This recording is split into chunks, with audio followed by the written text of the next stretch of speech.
असीम समस्त हमारे महानुभाव और मेरे लिए सबसे महत्वपूर्ण मेरी आन बान शान मेरी जनता नहीं, ये मेरा परिवार बैठा है मेरे सामने। मेरा परिवार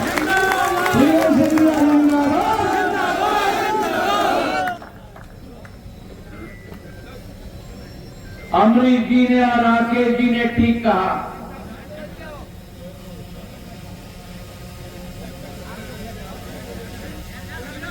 चुनाव प्रजातंत्र का जश्न होता है, जहां एक एक नागरिक को अधिकार दिया जाता है अपने भविष्य का निर्माण सदैव स्वयं करने के लिए अपने प्रतिनिधि को चुनते, और उस वातावरण में उस प्रचार के समय में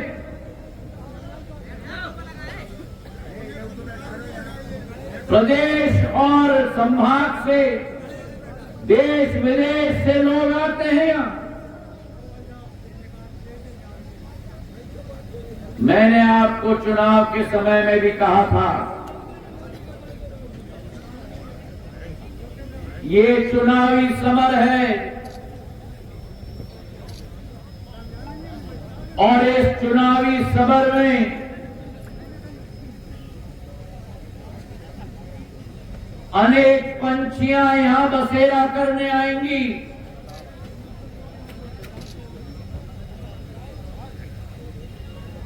लेकिन जैसे ऋतु बदलता है, चुनावी समर संपन्न होने के बाद ये सारी पंछियां फुर करके यहां से उड़ के चले जाएंगी और 5 साल अपना चेहरा यहां नहीं दिखाएंगे।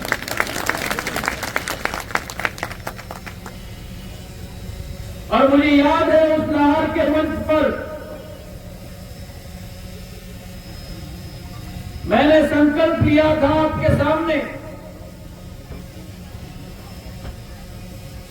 कि आपका आशीर्वाद, आपका प्रेम, आपका बरदस्त भारतीय जनता पार्टी के साथ रहे, सिंधिया परिवार के मुखिया के साथ रहे। और ये विश्वास मैंने दिलाया था कि आपका आशीर्वाद भारतीय जनता पार्टी के प्रत्याशी के साथ रहेगा। तो आप ये याद रखना कि लाहौर में विकास और प्रगति की जिम्मेदारी केवल अमरीश गुड्डू जी के साथ नहीं होगी, इनके साथ कंधे से कंधे मिलाकर सिंधिया परिवार का मुखिया भी आपके विकास और प्रगति को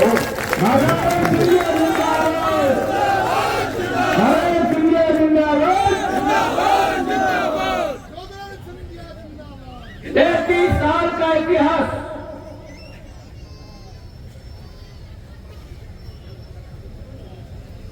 तब भी मुझे आश्चर्य था, आज भी मुझे आश्चर्य है। 33 साल का इतिहास, कैबिनेट में मंत्री, लेकिन मेरा लाहौर, मेरा दमोह में विकास और प्रगति का नामो निशान नहीं।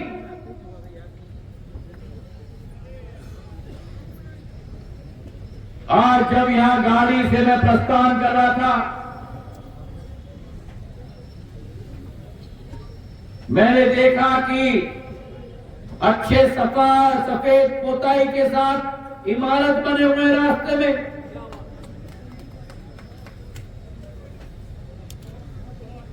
संस्थाएं निजी बनी हैं, लेकिन मेरी जनता के लिए एक भी संस्था नहीं बनी लाहौर में। और मैं धन्यवाद देने आया हूं मैं धन्यवाद देने आया हूं क्योंकि आपने मिलकर लार के एक कोने से दूसरे कोने तक, दतिया के बॉर्डर से उत्तर प्रदेश के बॉर्डर तक एक एक जन जनार्दन ने मिलकर स्वतः ये निर्णय और संकल्प किया कि लार को स्वतंत्रता दिलानी है।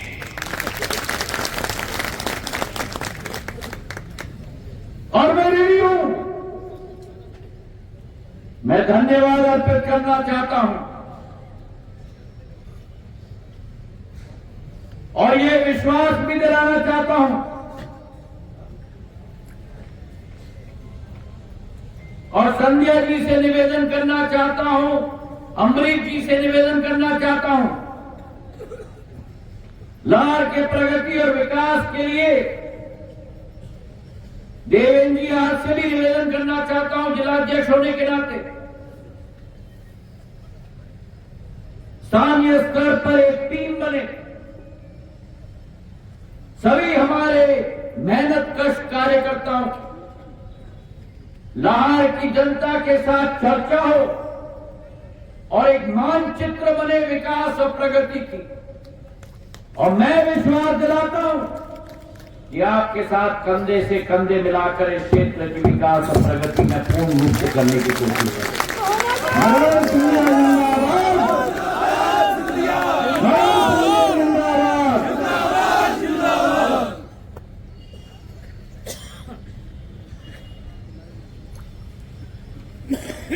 इस चुनाव में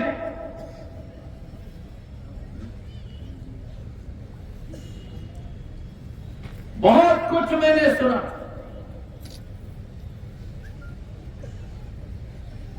इस चुनाव में बहुत कुछ मुझे सहन करना पड़ा।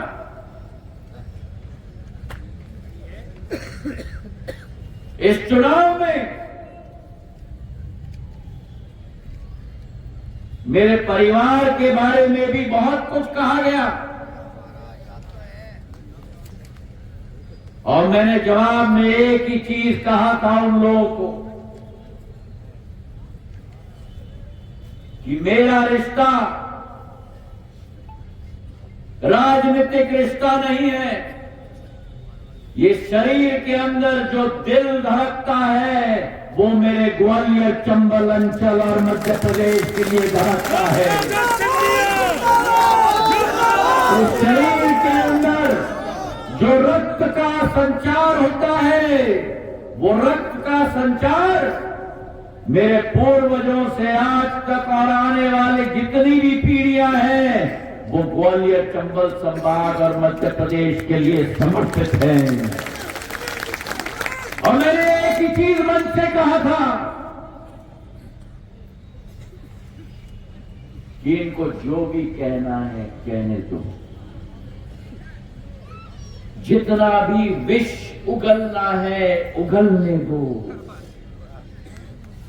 जितना भी नफरत निकालना है निकालने दो, क्योंकि इनके मोहब्बत की दुकान में केवल नफरत का सामान है।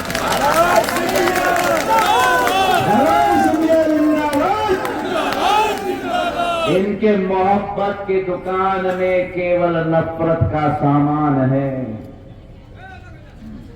और मैंने एक ही बात कही थी, मैं कुछ नहीं कहूंगा, मुझे अंतरात्मा में विश्वास था कि 3 दिसंबर को ग्वालियर, चंबल और मध्य प्रदेश की जनता इनको मुंह तोड़ जवाब देगी।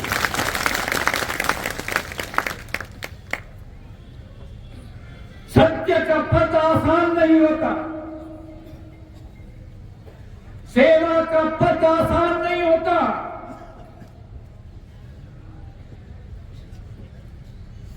लेकिन मेरी आजी अम्मा ने मुझे सदैव सिखाया, मेरे पूज्य पिताजी ने सदैव सिखाया, साफ दिल रखो, सेवा भाव के आधार पर अगर कोई भी सबसे बड़ी पूंजी है जिंदगी में, वो ग्वालियर चंबल संभाग की मेरे देव तुल्य जनता का आशीर्वाद और प्रेम सिंधिया परिवार की सबसे बड़ी पूंजी है। ये विश्वास, ये प्यार, ये आशीर्वाद जीतना आसान नहीं। रिश्ते बनने में बहुत समय लगते हैं। उस रिश्ते को कायम रखने के लिए मेहनत की जरूरत है, परिश्रम की जरूरत है। और मैं आपको विश्वास दिलाता हूं कि मेहनत और परिश्रम की पराकाष्ठा करके आपकी सेवा के लिए तत्पर ये आपका सैनिक आपके लिए तैयार रहेगा।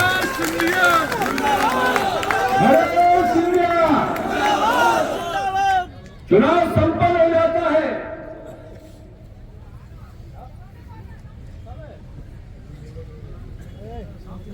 चुनाव संपन्न हो जाता है और अगले चुनाव तक बड़े नेताओं का नामो निशान नहीं होता। अगर घर के अंदर मौसी ने अपने बेटे के लिए कुछ किया, माता ने अपने बेटे के लिए कुछ किया, दादा दादी ने अपने पोते के लिए कुछ किया, तो परिवार के अंदर भी तो धन्यवाद कहा जाता है। तो जो आपने इतना बड़ा संग्राम लड़के इतना बड़ा नतीजा दिया, तो आपके समक्ष धन्यवाद नहीं, आपके समक्ष प्रणाम करने के लिए मैं उपस्थित हूं।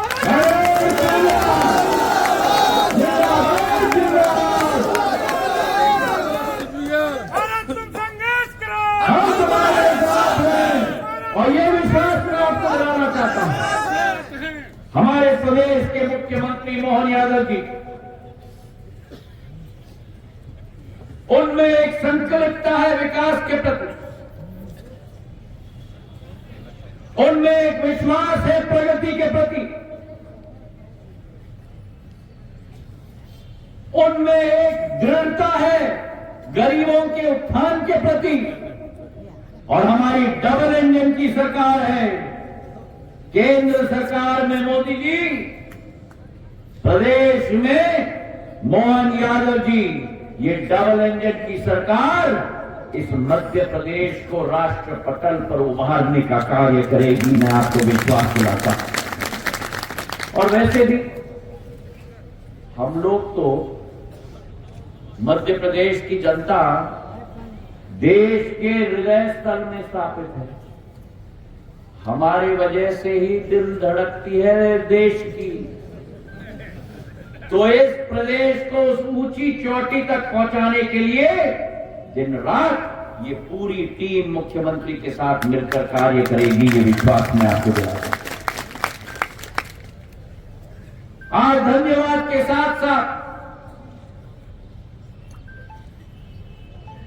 आज हम आए हैं तो खाली हाथ नहीं आए।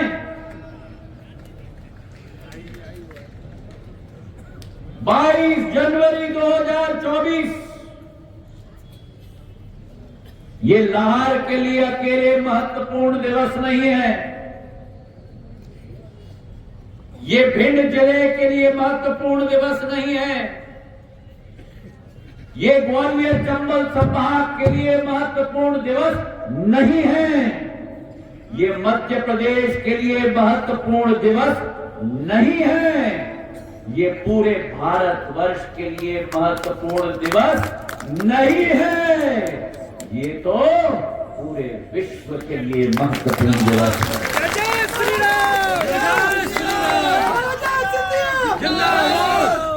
इतिहास के पन्नों को पलटो, पिछले 1000 वर्षों में अनेक आक्रमणकारियों ने भारत के तरफ टेढ़ी नजर लगाकर देखी। भारत ने कभी भी किसी देश पर आक्रमण नहीं किया, लेकिन विश्व में एक भी ऐसा देश नहीं या शक्ति नहीं जिसने भारत माता पे आक्रमण न किया। और जिन विदेशी शक्तियों ने भारत माता पे आक्रमण किया, उनका एकमात्र मकसद था केवल भारत पर राज करने का मकसद नहीं, चाहे वो मुगल हो, चाहे वो पठान हो, अहमद शाह अब्दाली, चाहे वो पोर्चुगीज हो, चाहे वो इंग्लैंड हो, चाहे वो यूनानी हो, केवल भारत पर राज करने का मकसद नहीं, लेकिन मां भारती की ऐतिहासिक और वर्षों नहीं हजारों साल पुरानी संस्कार, संस्कृति और धर्म को मिटाने का मकसद था। सोमनाथ के मंदिर को नष्ट किया, उज्जैन के महाकाल के मंदिर को नष्ट किया,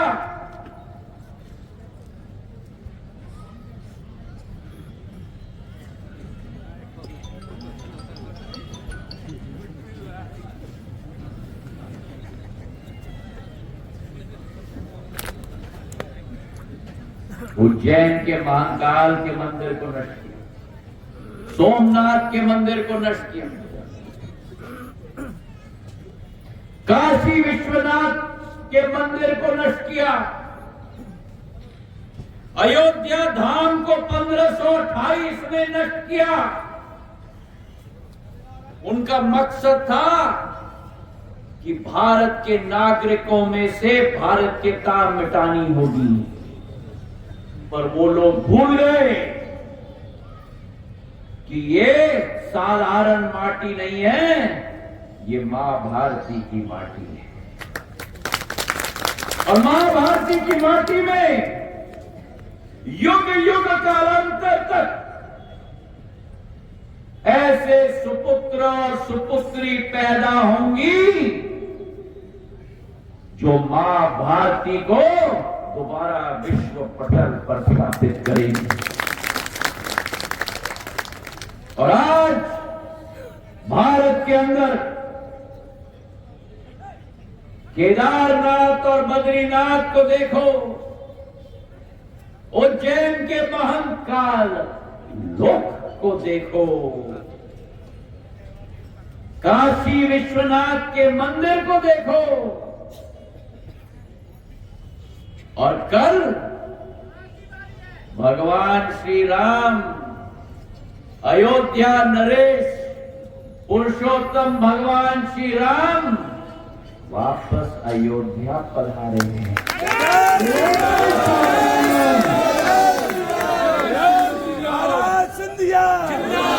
500 साल बाद दोबारा अयोध्या धाम में अपने जन्म भूमि में राम लल्ला दोबारा स्थापित हुए। सियावर रामचंद्र भगवान, सियावर रामचंद्र भगवान की जय। और प्राण प्रतिष्ठा एक भावुक पल हम सब के लिए। 500 वर्षों से एक एक व्यक्ति इंतजार कर रहा था, पीढ़ियां निकल गई, लोगों ने अपनी जान की कुर्बानी दे दी, अपना पूर्ण जीवन समर्पित कर दिया। हमारे जयप्रकाश रजौरिया जी बैठे हुए हैं, इन्होंने अपनी जिंदगी में भी पूर्ण योगदान का सेवा में दी थी। तालियों की गड़गड़ाहट से इनका सम्मान किया। ये लाल की तालियां थोड़ी हैं, तालियों की गड़गड़ाहट।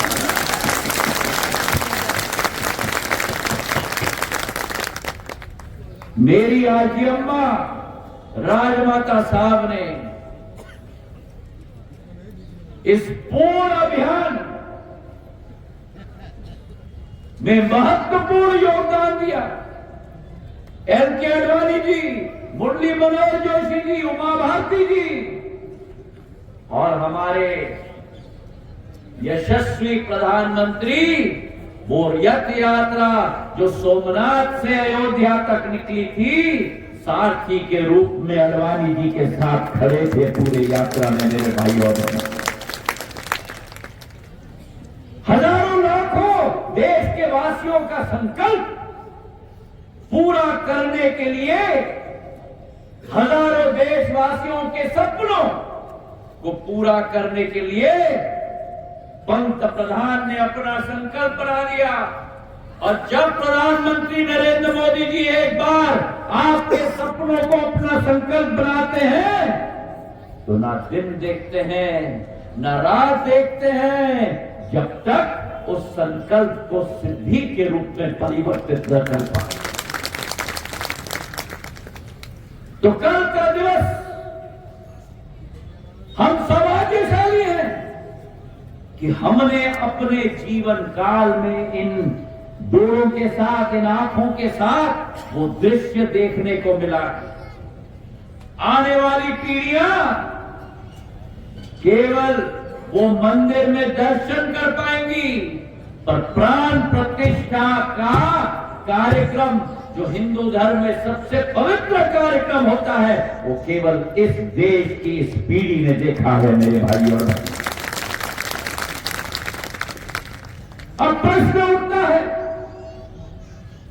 कि 2019 में प्रधानमंत्री जी ने शिलान्यास किया, 5 साल के अंदर मंदिर बनाने के लिए 15-20 साल लगते हैं, लेकिन 5 साल के अंदर प्रधानमंत्री जी ने संपूर्ण मंदिर बनाकर उसकी प्राण प्रतिष्ठा भी कर दी।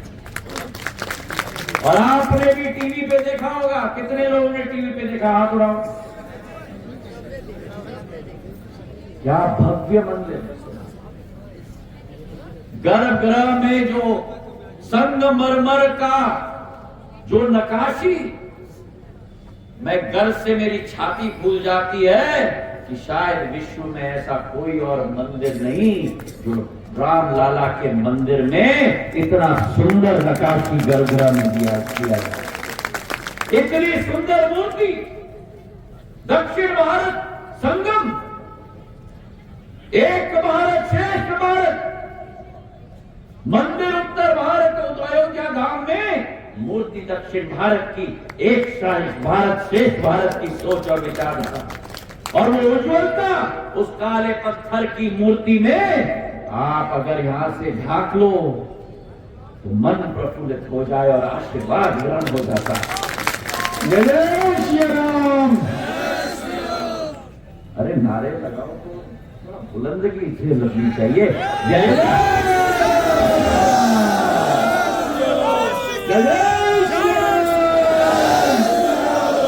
ये राजनीतिक नारा थोड़ी है तिवारी जी, ये तो भगवान के दरबार का नारा है। जय जय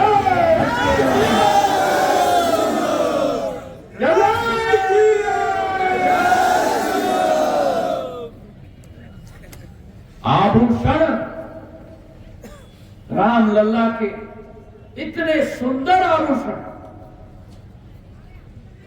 बाहर का पूरा प्रांगण इतने सुंदर तरीके से बनाया गया, फूलों की सजावट, एक एक चीज बारीकी से आपने और हमने देखी होगी। शायद कभी ऐसा मंदिर का प्राण प्रतिष्ठा इस देश में नहीं हुआ होगा जैसे अयोध्या धाम का प्राण प्रतिष्ठा कल हुआ मेरे भाइयों का। तो प्रश्न ये उठता है कि 2019 में शिलान्यास, 2024 में लोकार्पण,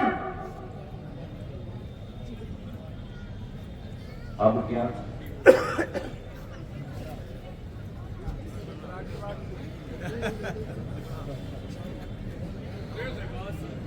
और इस प्रश्न का जवाब भी प्रधानमंत्री जी ने कल दिया।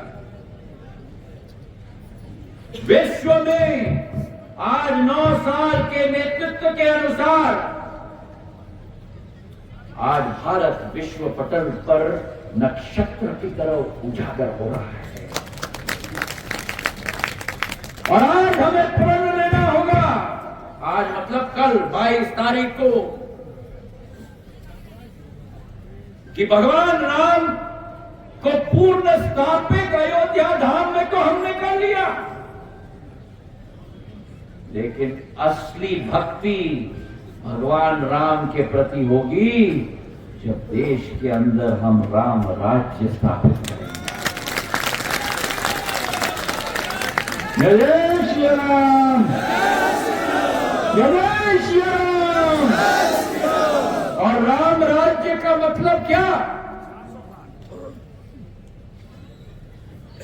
राम राज्य का मतलब आखिरी व्यक्ति के लिए भी न्याय।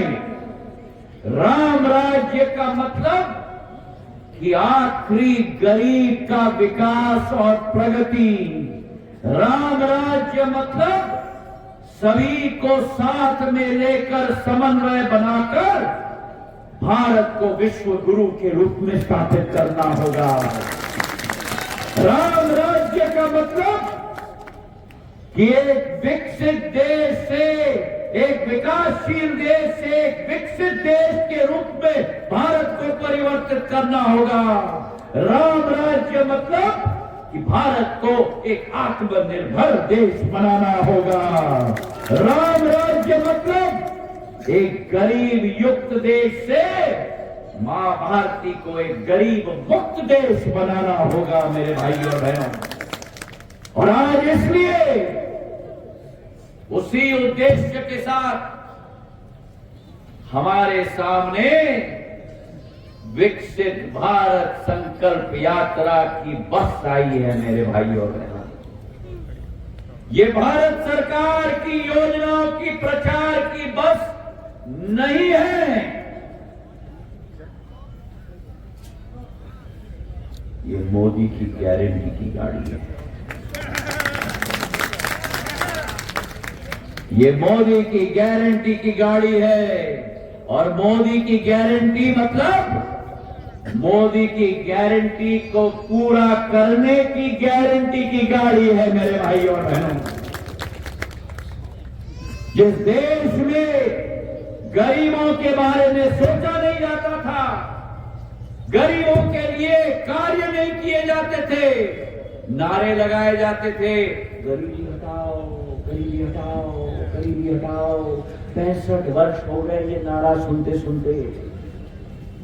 नारे लगाए जाते थे, रोटी, कपड़ा, मकान। 65 वर्ष सुनाइए ना, किसी ने रोटी नहीं दिया, किसी ने कपड़ा नहीं दिया, और किसी ने नहीं दिया। विनोद जी आपने, किसी ने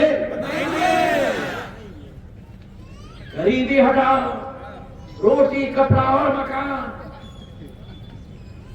कोविड आया, पूरे देश में नहीं पूरे विश्व में संकट का माहौल। किसी और राष्ट्रपति या प्रधानमंत्री ने गरीबों के बारे में नहीं सोचा। नरेंद्र मोदी जी ने गरीब कल्याण अन्न योजना लागू की।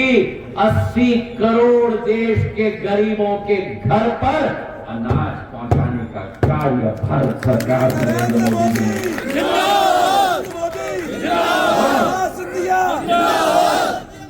और जब वो योजना समाप्त हो रही थी दिसंबर में,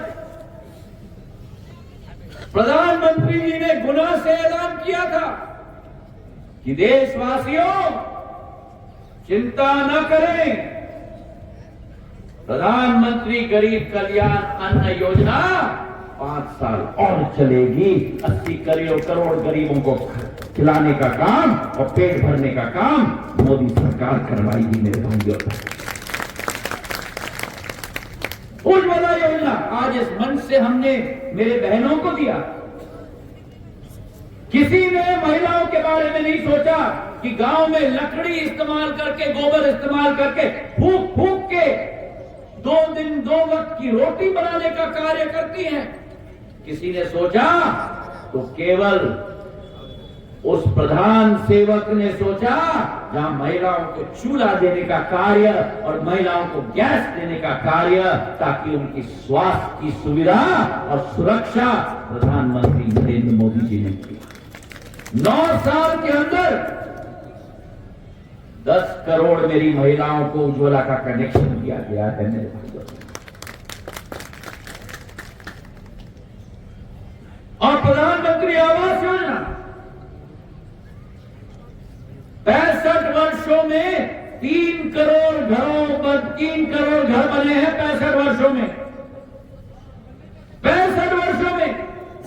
और 9 वर्षों में प्रधानमंत्री ने 4 करोड़ घर बना दिए हैं गरीबों के लिए। और आज इस मंच से हमने 2-3 लाभार्थियों को प्रधानमंत्री आवास योजना का सर्टिफिकेट दिया है। लेकिन एक अंतर है,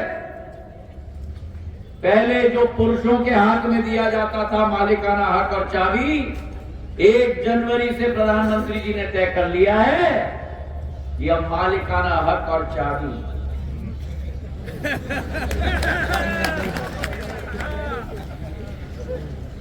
अब देखो किसी पुरुष ने ताली नहीं बजाई। अरे बजाओ ताली मेरी महिलाओं के लिए, आप पीछे से भी बजाओ ताली। अरे मुझे लाल की चाबी चाहिए मेरी महिलाओं के लिए।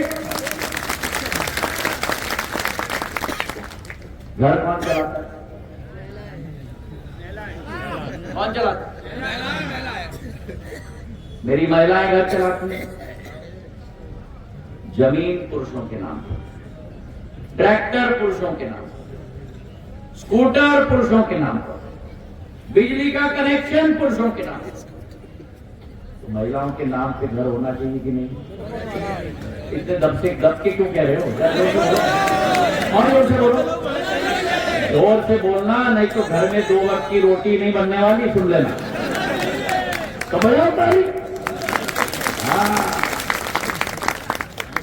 4 करोड़ घर बने, रोटी, कपड़ा और मकान, ये सिद्ध करने का काम, सपना, प्रधानमंत्री का संकल्प उन्होंने सिद्धि में परिवर्तित करके एक गरीब के हाथ में वो योजना देने का कार्य किया है मेरे भाइयों। तो आज एक संकल्प हमें लेना हो, और मुझे खुशी है भिंड में कलेक्टर साहब ने मुझे लाहौर की सूचना दी है। लाहौर में पिछले 50 दिनों में प्रधानमंत्री आवास आयुष्मान कार्ड का 940 लाभार्थियों को चिन्हित करके उनको सर्टिफिकेट दिया गया है।